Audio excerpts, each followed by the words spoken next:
Ciao Adrian. Hey Luca, nice to meet you. Likewise. Ciao Johannes. Hey Luca, how are you? Good, and you? I'm good, I'm good. You are in good company, I see. Yes, I'm babysitting today. I know the feeling. Yeah. How is yours doing? Yeah, not that bad, not that bad. I mean, they right now they are at the kindergarten. We have two. Okay. 3 and 2 years, so not that bad. Ciao, Yeah. ciao Giovanni. Ciao. How are you? Fine, thank you. Good. So, thank you for joining in this 10th edition of Life of the Others, this series of interviews that we organized. Steffi, my partner, she's unfortunately not here. She sent her best. She will join maybe later. And today we have the pleasure in this session to host three smart guys, we think. So Giovanni Hänninen and Adrian Phiffer and Jonathan Robert May and Johannes Berry from Gallery Magazine. So we formally will introduce you briefly and then we will leave the word to Giovanni as first, and then Johannes and Jonathan as second, and Adrian will conclude the session. So thanks again, guys. We start from Giovanni, who is living and working in Milano. He's a photographer and as well a professor, a teacher at the Politecnico in Milano. He's right now working on several things, and the reason why we invited him, it's the fact that we just love the way he's capable to treat pictures as a journey in a way, and the journey as a picture. And we do love the humanity and genuinity he's able to catch in every single shot. So we met him once in a very quick way in Elena's place, you know, Giovanni, and then we lost each other, but we are always following you, and we want to recommend you strongly to check one of his last works that is right now exhibited in Venice, in the Italian pavilion at the Biennale, where somehow it traps with its eyes the power and fragility of nature. We don't want to say too much, but trust us, it's a beautiful work.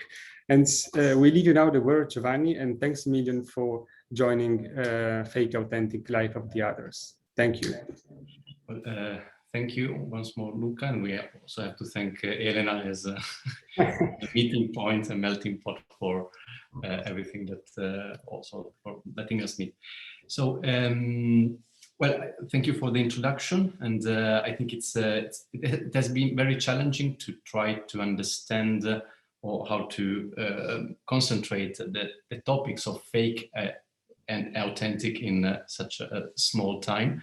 Actually, the definition of document and what is real and unreal in relation to photography is my first lesson of introduction to photography in my course that I have in Politecnico.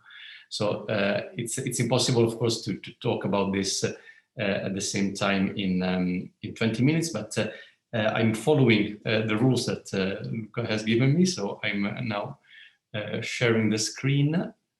Thank you. And passing to the first point of the presentation, so which is fake. And for fake, I've taken this image of Paolo Monti, 1976, Centro Storico di Bologna, rilevamento del Centro Storico di Bologna. And this has been done for the Institute of Cultural Heritage of Regione Emilia-Romagna. I've chosen this image as representation of fake, as this is in a way a forgotten city. We have no clue of when this image has been taken. We see no cars, no street lights, no street signs. The street lights are the only thing that make us understand that we are, let's say, in the last century. But, and of course the antennas of the television, which make us understand that we are after the Second World War in Italy.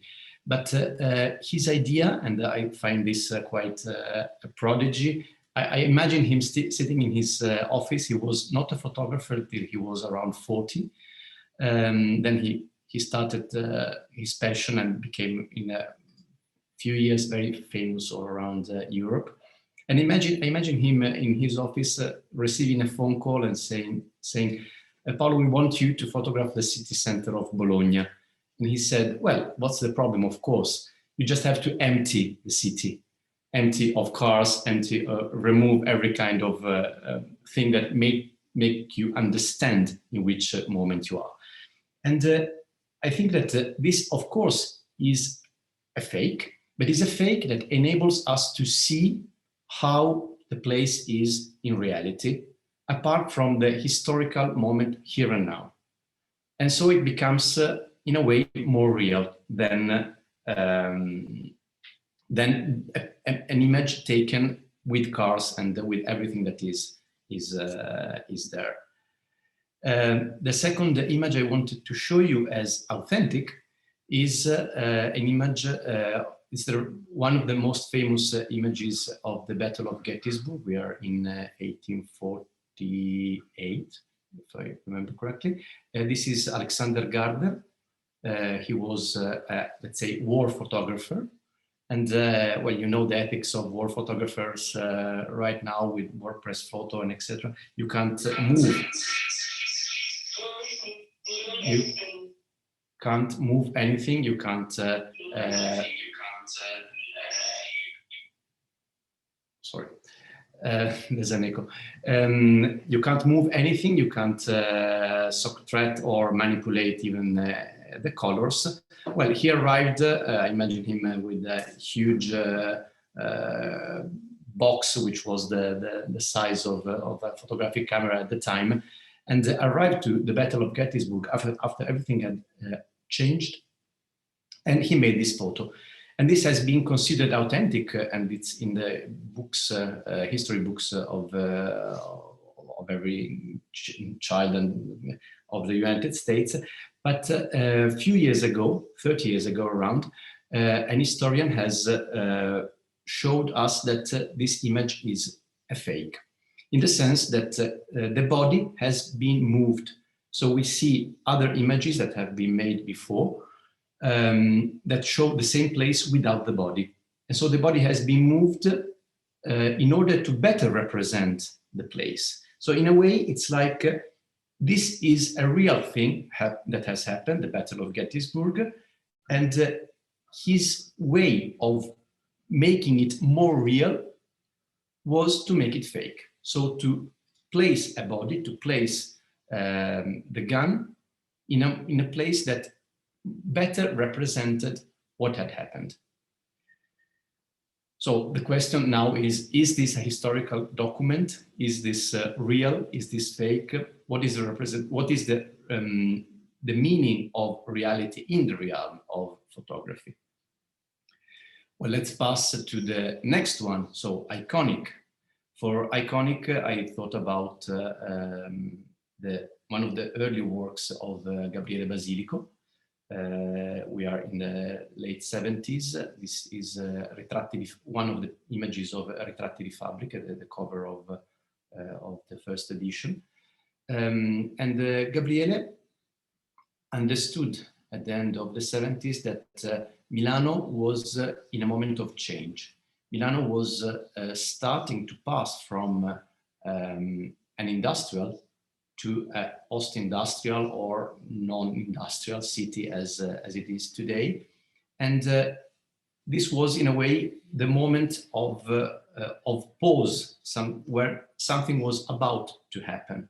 And he captured this change through his images, through a series of photographs, this is only one, of course, that in a way become timeless. So this is a different idea of timeless, a definition of timeless in respect to that the one of Paolo Monti, but it's timeless in the sense that these images in a way represent not only a historical moment, but a change in our society. And it's not a chance that this exact building was about to get destroyed this year. And there has been a huge mobilization also online showing the image of Gabriele and saying that this, as it has been captured by Basilico in his early work, now is a monument, has become a monument in the as it has been photographed. And it represents a historical moment of the city that has to be preserved. And I think that that Gabriele was a man with a wonderful irony, but and I think that sometimes this irony comes also out in his photos. But of course, if we want to talk about irony, I thought about something different, and this is a work by Bill Owens. Bill Owens was a photographer in the 70s. I'm saying was, not because he's not not because he's dead, but just because now he has opened a beer factory and has changed his life once more. But in the 70s, he was the first that started to see the change of our urban landscape, in particular of the fact that people were starting to move outside of the city and creating new suburbs that are the ones that we are used to in the United States after the 50s and 60s, and which created a new economy, a new social life, a new way of living that now we see in the TV series, but it's still present in reality. And he captured this historical moment not only through photography but also through small interviews. And this is one of the images with a text related, which is part of the work Suburbia, which I really recommend you. It's a wonderful book and really ironic and still really contemporary. And here we see our living room is in the back of the house. In the evenings, we sit in the front of the garage and watch the traffic. As you can imagine, this it's like staying there, and this becomes also a portrait, which is not a family portrait as usually said, but it's a portrait of a society as they want to show you the car, they want to show you the boat, the bicycles, and so on. And since I follow all the rules, the next is authentic ironic. And for that, I thought about this image of Andreas Gursky. Well, if you know his work, well, for sure you know his work, but if you ever heard one of his interviews, he very often speaks about this picture, which is Il Porto di Salerno, 1998 or 99, I don't remember right now.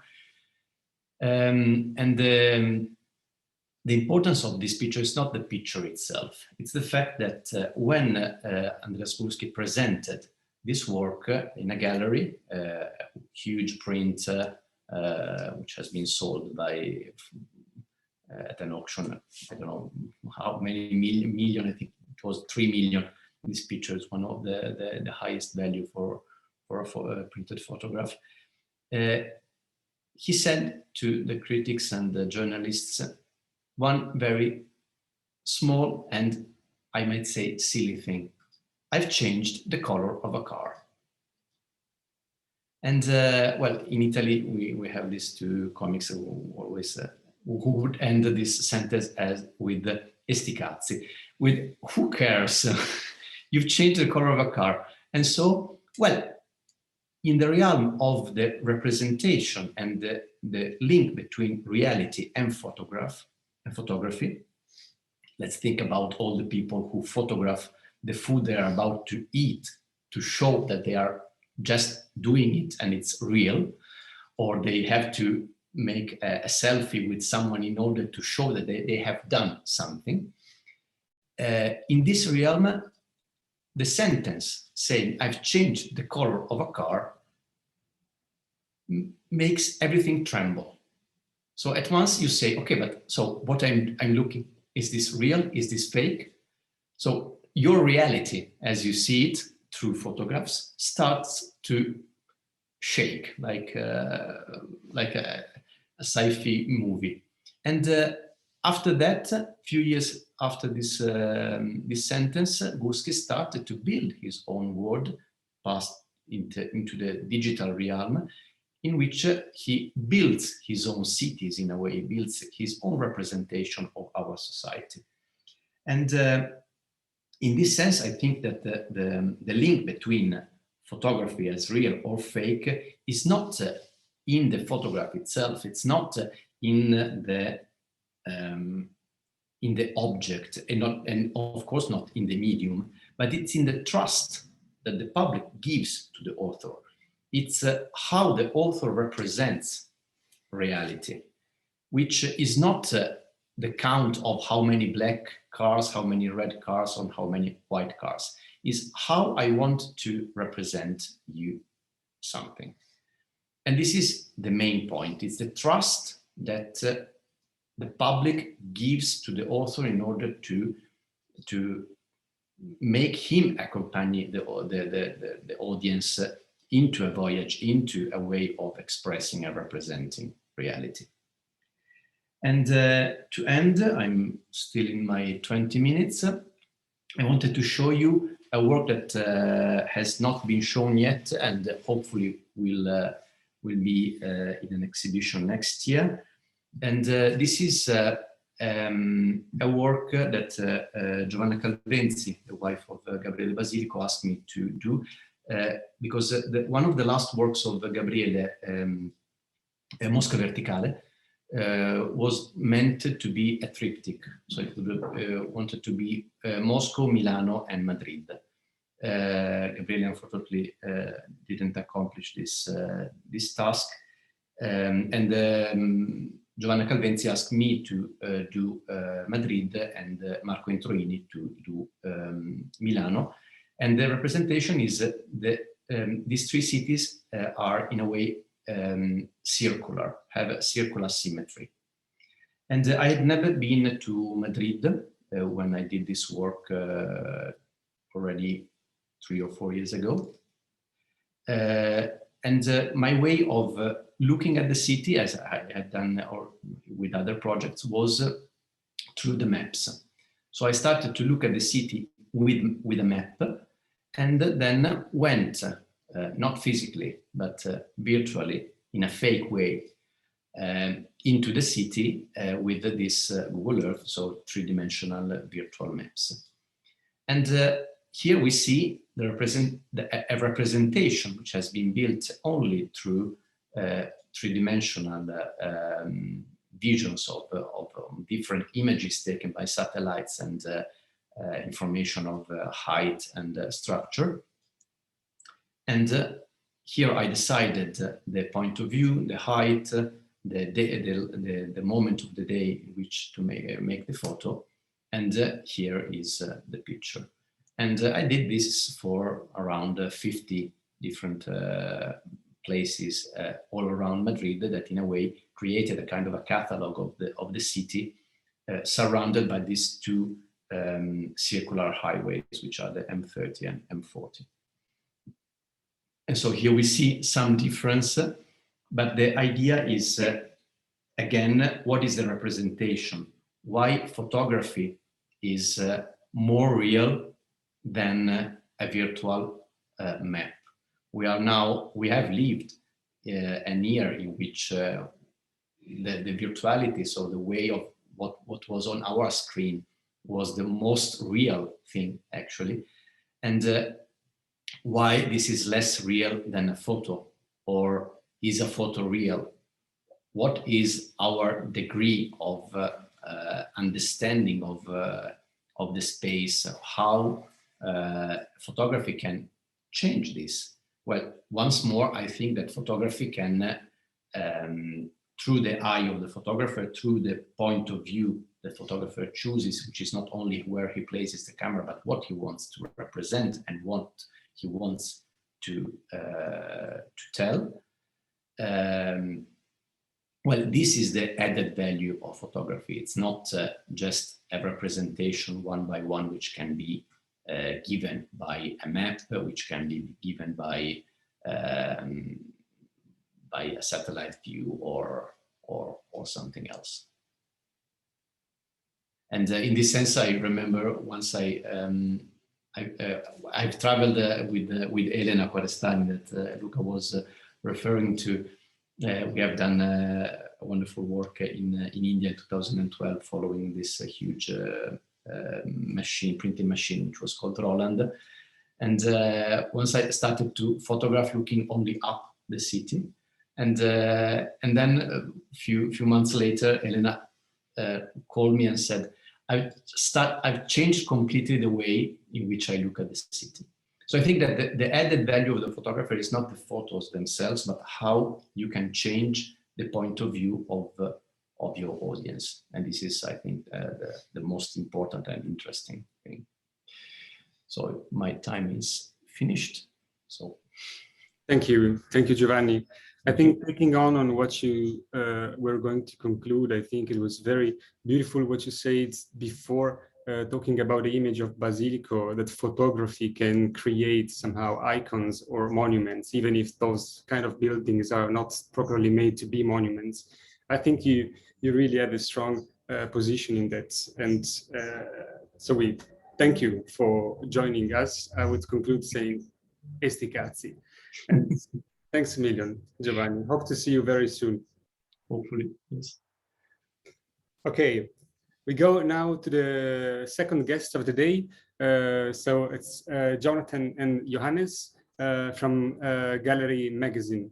They are both architects based in Belgium, and they initiate this magazine that's it's about architecture. It's published by Art Paper Edition in Ghent, and in each issue, one guest architect or practice is invited to realize a vision through the creation of original content. In the first edition, they hosted Jan de Velde and Inge Wink, and they propose an exploration and a testing, actually, of the limits and the potential of Microsoft Excel in architectural representation. We invited them since, as last week with Superposition magazine, we do believe and we do support architecture on paper, and we appreciate tremendously their investigation towards representation, illustration, and drawings. As well, we appreciate very much their skills in promoting and supporting young creatives and their talents that you can discover through the nice series of drawings made by youngsters that they collect on their Instagram pages. And coincidentally, Rocco Vitali and Giovanni Benedetti, who are part of Gallery Magazine, are also part of Fake Authentic. So we are more than curious to discover soon their second issue. And in the meantime, please guys, enjoy these very intelligent minds. So thank you very much, Johannes and Jonathan. And it's on you. Thanks, guys. Hi, thanks for the nice, the flattering introduction and for this invite. I'm going to share my screen now. So how we approached it, I don't think we have been as strict with the rules as Giovanni has. That's fine. So what we did is we both kind of reacted to the themes, and we juxtaposed our two reference images. So they're kind of diptychs. It's also a bit how we work. We have two different backgrounds and two different visions. And then we kind of merged our own work with the last slide directly. So we'll start with the first one. I think maybe Johannes can start explaining his reference for fake. Sure. Yeah, I also want to thank you, Luca, for the invitation, and like Jonathan said, the flattering introduction. And yeah, it's a bit scary following Giovanni. After everything he said, I feel a bit out of my depth here, so I might sound a bit ignorant, but those who know me, sometimes that's also one of my strengths. So let's see. But in general, I think this investigation, that's certainly relevant for photography, also in relation to the magazine, about the document or the monument, differentiating between this is certainly something for us also that's very important, like you said in the introduction, of seeing every magazine, I would say, as a monument with its original content, not referring to anything else but itself. So with that, the picture on the left is a picture, like I hope everyone can see, of a rectangular iceberg. And this is a picture taken in 2018 by NASA. And from my side, the fascination with this is obviously the camera angle here. Like if you see a zoomed out view or bigger overview, you understand that it's not really rectangular. So in the case of this photograph, obviously it's presented very curiously in its rectangular shape. So maybe I will leave it at that and ask Jonathan. Yeah. And then just to stay within this polar environment, it's yeah, and again, I kind of agree with what Johannes said in relation with Giovanni. It's a photograph from Hiroshi Sugimoto from 76. It's from his quite well-known series of dioramas. And basically what he did, in the 70s, but he then did it also during the past 30 years. He would go to the American Museum of Natural History and take pictures of these dioramas, which are these extremely fake, almost kitsch backgrounds, painted backgrounds, where then you would have animated scenes in front by means of stuffed animals. So in a way, what he does, of course, through photography and through his vision and through the technique also that he uses, is he kind of gets rid of the depth between the animals themselves and the backdrop. And he creates a realistic image from an extremely fake subject. So in a way, what is fascinating in terms of, it's a very ambiguous image, in fact, because it has a very fake nature at its base, but it's also extremely real in his in the final output. We could be uncertain if this image is actually real and has been taken outdoors. Then to move further, yeah. Another photographer on the left, another Japanese, same period. We're also here in the 70s, and it's Koei Yoshiyuki. And this is from the series The Park, where he went for months on end to document the sort of nightlife in Chuo Park in Shinjuku in Tokyo. And he basically kind of disguised himself as a voyeur, or as sort of part of the group of people who would populate the park at night. And he documented this illicit kind of sexual encounters that would happen in the park. And what I really like about this is how raw and how, yeah, this is I think the infrared films had just were kind of new at the time, And so he just went there with a small camera with these infrared films, and he just kind of acted as if he were a voyeur himself, and he documented these extremely authentic, as in basic acts, human acts, with a very unfiltered view. I don't know if Johannes, you want to... Yeah, so the photograph on the right is by Robert Smithson, and it's from a series called The Monuments of Passaic, which is an area or a place in New Jersey. And this was in 1967. And what is curious about this is the mention of these banal photographs, but he frames them as monuments. That's also, yeah, so it's a series of photographs, but he calls them monuments on their own, which is also very curious. Maybe it's a bit more intellectual, that it was 2 years before Foucault started talking about, in his book, about documents and monuments, this whole thing. So maybe a bit of a more intellectual kind of reference, but curious within this kind of whole conversation of document and monument. And certainly just the reality of the monument of these banal kind of things, in this case, the sandbox.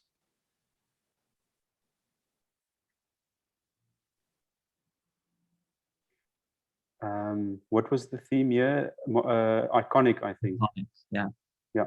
So for the iconic one, I selected an image. It's from a Japanese scientist, like I think in the early part of the, or the middle part of the 20th century. This was when Microsoft technology made quite a leap. So everyone was looking to find meaning and to find fossils and all kind of sedimentary stones and everything. This guy took it further. So this scientist, Shinosuke Okamura, he released a book, which he also called The Origins of All Humans and Vertebrae.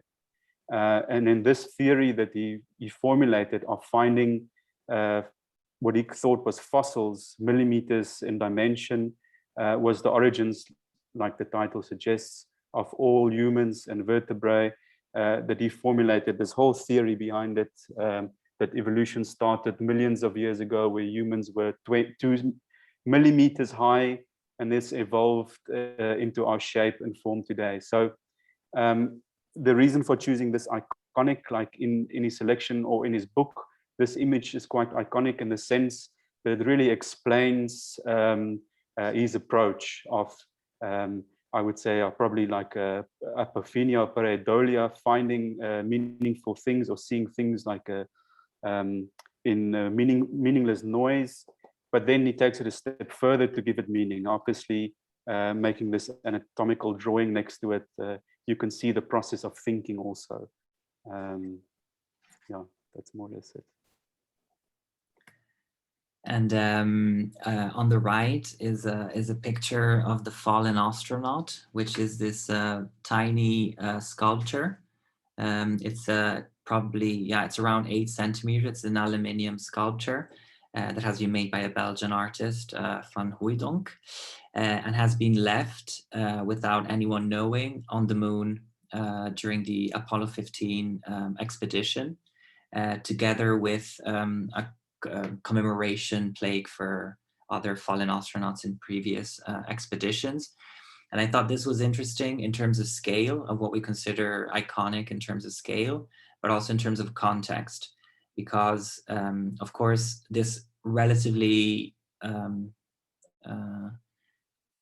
uninteresting object now has this extreme importance and counts as a monument, because it is the first monument that is outside of space, actually.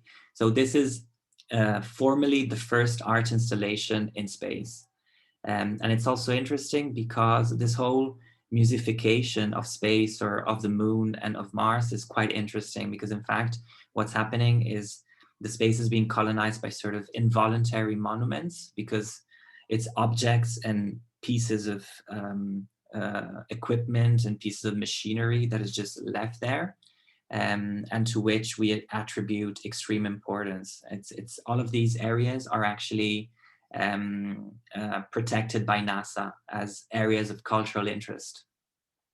And it's also interesting, yeah, this whole backstory of how actually NASA then kind of prohibited the commercialization of this small sculpture, because in fact the agreement was that the artists could produce then replicas and sell them, but then NASA stopped everything because they're officially against the commercialization of space expeditions. But what happened is that a couple of replicas kind of made it out of Belgium anyways before they could be stopped. And then one of these replicas resurfaced on eBay some years ago, and kind of revamped this whole discussion about musification, about attribution of value, about space colonization in general. Then I think, always in theme of space, I think Johannes. Yeah, okay. So maybe also referring back to the previous one, I think the curious fact is not so much how crazy this person was or anything, but rather the fact that all of us can see these things. So also coming back to this one, where it's about irony, obviously when we look for things, we will find it. And in this case, it's a smiley face on Mars. So just referring back to this bigger topic. Yeah, and I just kind of reacted with another kind of smiley face that came to my mind. This is a sketch from Madelon Vriesendorp of Zaha Hadid when she was working at OMA. I think it was 78, 79. And we see her in a very informal, kind of playful representation, kind of riding this skyscraper. Of course, it's also ironic. This is for, it's also the backstory, but it's also ironic how, the role of Madelon Vriesendorp in the constitution of OMA, or in the success of OMA, where she's kind of been completely disregarded and discredited in the history of OMA, and only recently she has been kind of recognized the importance that she had, in the historical importance she had, although not being an architect per se. And then we finish, we kind of merged our work with the last slide. I don't know if this is fake iconic or authentic ironic or all of this all together. But this is, these are just some excerpts from the first issue that Luca talked about in the beginning, from Gallery magazine, where basically Jan de Velde and Inge Wink were invited to develop a vision. And they had been working for some time on these Excel drawings. They were just kind of started playing with Excel, which is normally, as we know, a very dry and boring program. You wouldn't really think to use it to draw something. But this was something that was actually born out of boredom, and that's actually the title of the publication of this first. That boredom that then becomes something else, is kind of transforms and becomes something else. So it's actually a collection of this whole path of exploration of this medium. And we also see how in the end, so it's clearly a very ironic way of doing things. More than ironic, I would say playful or informal, or it's really unserious in a way, naive at times.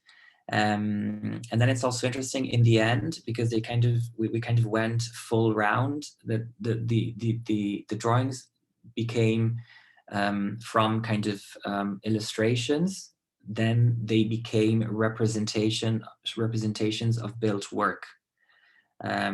So in a way, the program becomes figurative and the illustration becomes a representation. So maybe, I don't know. It's certainly authentic in terms of content, because the content is original and it's only to be found in this publication. But then maybe, yeah, it's also ironic. I don't know, Johannes, how you classify it? I think for me, the curious fact, maybe also in relation to, like, certainly what Giovanni brought up, and he can talk with much more insight about this than we can. But from our point of view, what we are trying to do also with this is certainly making not only, in a sense, an original work, but something that speaks for itself. So we also wanted to open it up to a wider audience, that you do not necessarily have to be an architect to understand it, because with a lot of architecture publications these days, it gets so intellectual, also so focused on the profession, that it's become quite exclusive in a certain kind of way. So with this magazine, we also try to, using the magazine as a medium, through that medium to show a way of thinking or an attitude of the architect that is not necessarily the medium of architecture, but we hope through that people maybe something that is more understandable or approachable or direct.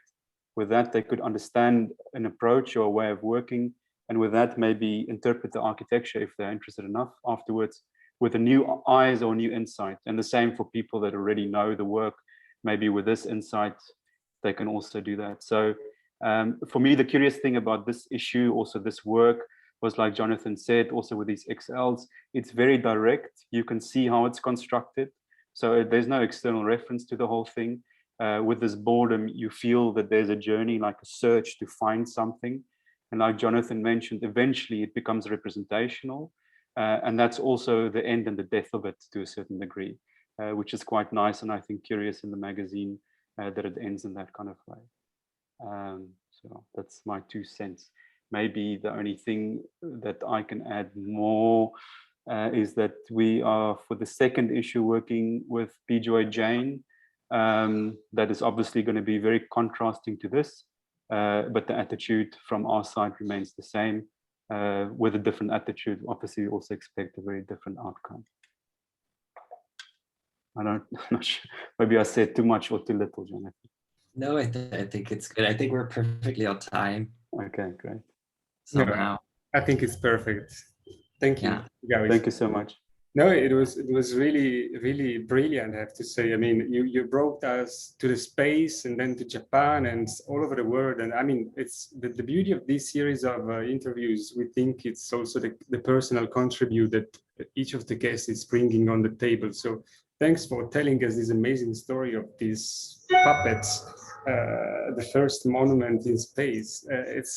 And as well, I mean, the last image you showed us of the Welderwing works. It's astonishing, and thank you for giving them also this chance to publish such a job, which is extremely brilliant. And I think I'm pretty sure that this will find the pleasure, will meet the pleasure of Adrian also, because you will be curious to meet each other and to spy into your minds, let's say. So thank you again, guys. Thanks. Beautiful contribution. And yeah, no, we now go to the end and we conclude with Adrian Phiffer, who is an architect originally from Romania. He studied in Bucharest and then Toulouse and then in Toronto, in Canada, where he's based nowadays. And by the way, Adrian, I realize only now that it's almost 7 a.m. in the morning. So thanks a million. We are going to have a lunch. You're going to have a breakfast. So thanks for your kind generosity in waking up so early. Adrian had several working experience before running his own practice. He practiced in OMA, for instance, one of those firms, and he's running nowadays his own office. He's also teaching at the Daniels Faculty of Architecture, Landscape and Design. And we invited him since, I mean, we are more than curious to have a glimpse of the extraordinary realities he shows here and there between his website and as well his Instagram page. And we are also very curious to get closer with an astonishing world of imagination and invention. And that's why I think it's very nice that you guys are together. I mean, I'm pretty sure that Adrian will show us such curious things. When we think about you, we think about a kind of universe, a parallel universe, let's say, because your projects are so astonishing that looks like are coming from somewhere in your mind. And thanks for accepting the invitation, and it's on you, Adrian. Thank you, Luca, and also thank you to Stephanie. Thank you for thinking of me. It means a lot to hear from Europe from time to time. It's very early here. It's 7 o'clock, as you have mentioned, and to my standards, that's really early. So I'll try to be coherent. I want to thank also those that are present here. I know there is at least one person from Canada in the audience, so I want to thank for attending these presentations and for the 2 presentations that I have watched. I think they have set up the team so well. And personally, I have struggled a lot with your terms, Luca, fake, authentic, ironic, iconic. It's so tough for me to kind of attach single moments to each one of them and say, this is that and this is something else. And I think in my case, my response to this presentation, it's in 2 parts, but in general, I will say it's a more fluid response.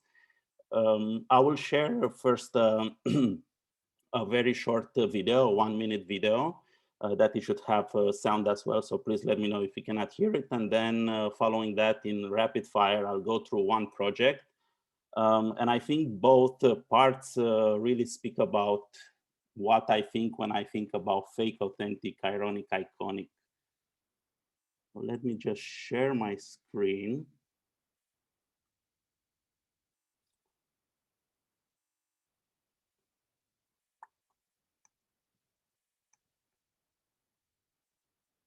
Can you guys see my screen? My black screen? Yeah, we do. So I'll start with a short video. I will teach you the secret of making generic architecture. There is a box. The box is a tool. Enter the box. Orbit, orbit again. There is nothing. We begin with a square, extruded into a volume with all sides equal. This shape is a cube. This shape allows for the plan to be equal to the facade. It is desirable to achieve this equation. If you like modern architecture, you can leave it as it is. Alternatively, you can give yourself a roof, always pitched.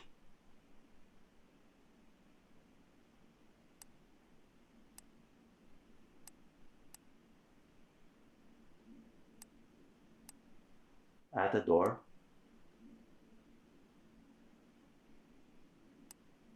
add windows, do it in the simplest way.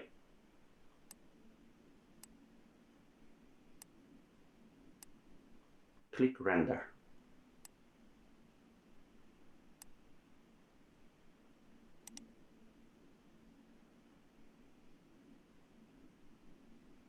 Now, look outside.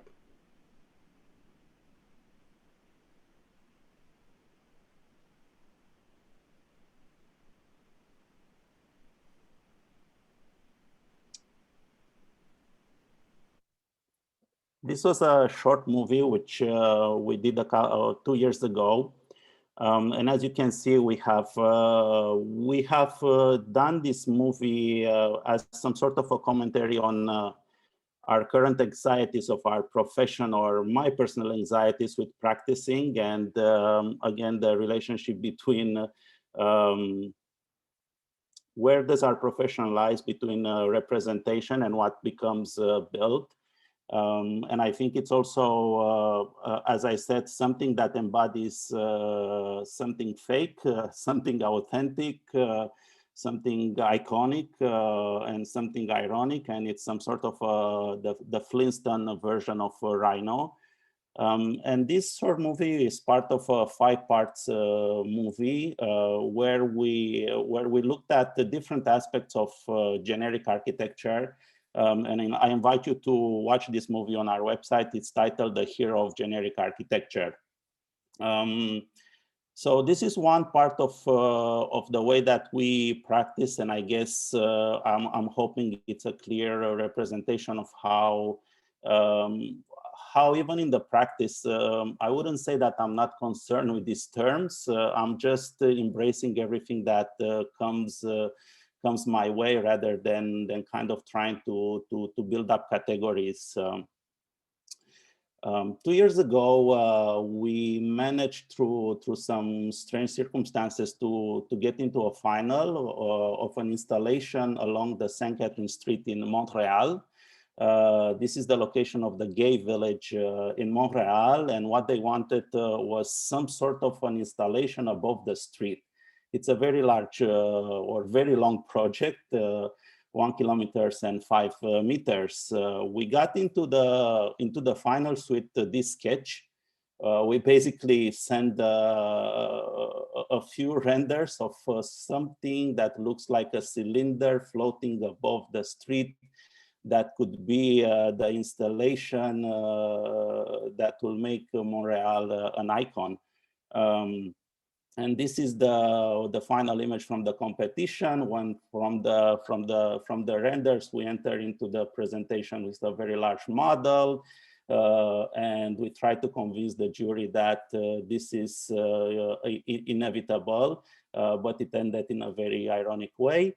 But the main theme of this project, it's how to build with air, and how to use air as the main material, and we immediately gravitated towards the work of Yves Klein, this almost ephemeral play with gas. So here is an early sketch of that idea of how to insert this floating UFO that it's somehow also very recognizable as a shape in the city, and in a way how to carve this void in the city. Of course, the question was how to keep this element inflated. We're looking at the work of Rakovits and thinking really that maybe we can hack into the existing fabric, and maybe with using the heat of all of the buildings around the site, we can keep this thing inflated. It didn't quite work for all of the reasons that make the American city. But we are concerned with this notion of creating an environment in Montreal that I wouldn't say that it's inclusive, but in a way kind of reaffirms the importance of the street in the character of a city. And of course, this type of project falls into the line of specific cover streets that on one hand you find throughout Europe, or you find in Las Vegas. But what I appreciate in this proposal, I think it a certain, I will call it indifference to what happens on the ground, and a certain acceptance of that. So there is this layer that inhabits the air, and then there is an acceptance of what happens on the ground. Of course, in the line of thinking about an inflatable structure, but also in the line with this indifference or acceptance for what happens on the ground, we refer here to the work of Haus Rucker, and what I think is something really wonderful, this idea of amnesty for the present. So in a way, the project somehow floats above the existing fabric without intervening too much. And walking through the site, I have to say that there is a certain aroma throughout the street that comes out of what it's already there, from sex bars to drag bars and other businesses that I think they make for a very delightful scene. That somehow could build some sort of a resistance to the otherwise what I think flat treatment or modernization or update to the street, that it happens specifically in Montreal and across Saint Catherine Street. So our project, in a way, accepts all of the signs of life, including the McDonald's signs. And I think another reference here for me very important, it's the Empire of Sign of Bacht, as a way to understand the city, or at least my reading of the text is that the city is made of all kinds of signs, and all of them float on this flat, they have equal importance. A night view of the model that is supposed to represent the future reality, and I think this is one of my favorite shots of the model, kind of capturing the presence of this project in the city. And as you can see in this plan, the entire structure is supported by a series of columns that are at a 30-meter module. And I guess this video is very telling of maybe the length of the project and how it manifests itself in the city. Another aspect that I want to bring in here is the question of the future street. This layering of street with many things, and then when I'm looking at all of the current renders, not all of them, but in general, there is a tone of an overflow of green, which for some reason makes green a very scary color these days. But when you look at actually at the landscape of the street, it's something a little bit more unbearable and actually a little bit more fascinating than this glossy greenery. So the question was, how can this project really allow for an atmosphere or for all kinds of strange things and unexpected things to happen throughout the day and throughout the night, and while the project is carrying on its own life throughout the city. Now, there is also this question. Here is an ad for Gay Cities Canadian Adventure in Montreal, which sounds very exciting in a summer mode, but this is Montreal during the winter, which is also very interesting. And one of the requirements of the brief was how to make this installation valid also during the winter. The Quebecois are fascinating people, in my opinion. They are really hardcore when it comes to weather. I think they seem that they enjoy winter more than the summer. But we have worked with Transolar on this specific project, and they have come up with certain ideas of how we can make this installation an installation that moves up and down, that actually in the winter comes closer to the ground and in the summer moves up. And they ran a series of analyses that, again, I think beyond their dryness are very effective in representing the scale and the nature of this project as something that actually reacts to the environment. And the way that reaction happens is by actually inserting within these tubes a secondary tube that actually stays at the top, which is dark, and basically performs this task of heating up the air inside the balloon. And all these parts, all these modules of the project starts to move up and down in their own way. So in the summer, this 10-meter diameter project will sit at 5 meters above this. Sorry, this is in the winter, and then in the summer it will move up at 7.5 meters.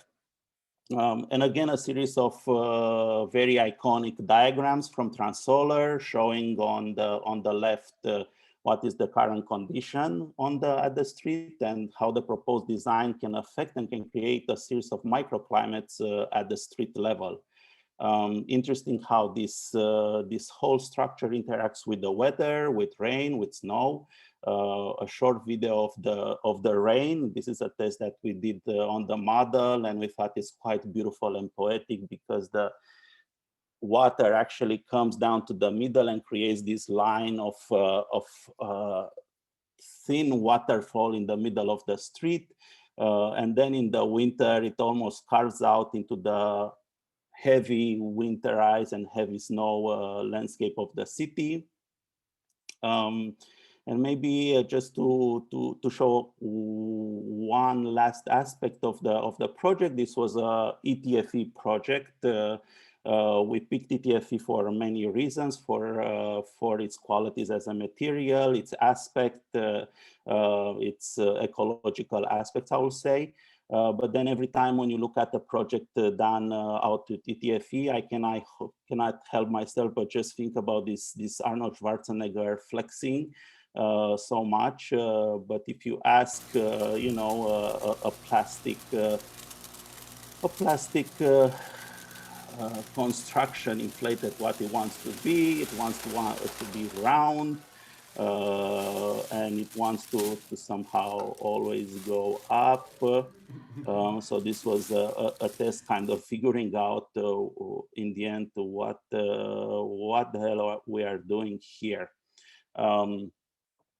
Hans Hacke, it's another reference, I think, as an opposition to the ETFE, how to make not a muscular structure, but something that is very, it's very, very light. And I think probably where things come into a profound crisis for me with this project, and where things become very telling of fake, authentic, ironic, iconic, is that working again with Transolar, we come up with a shading device which was creating clouds inside this structure, which totally inverse, you know, our reading of what is inside, what is outside, and other things. And with this, I'll leave it here.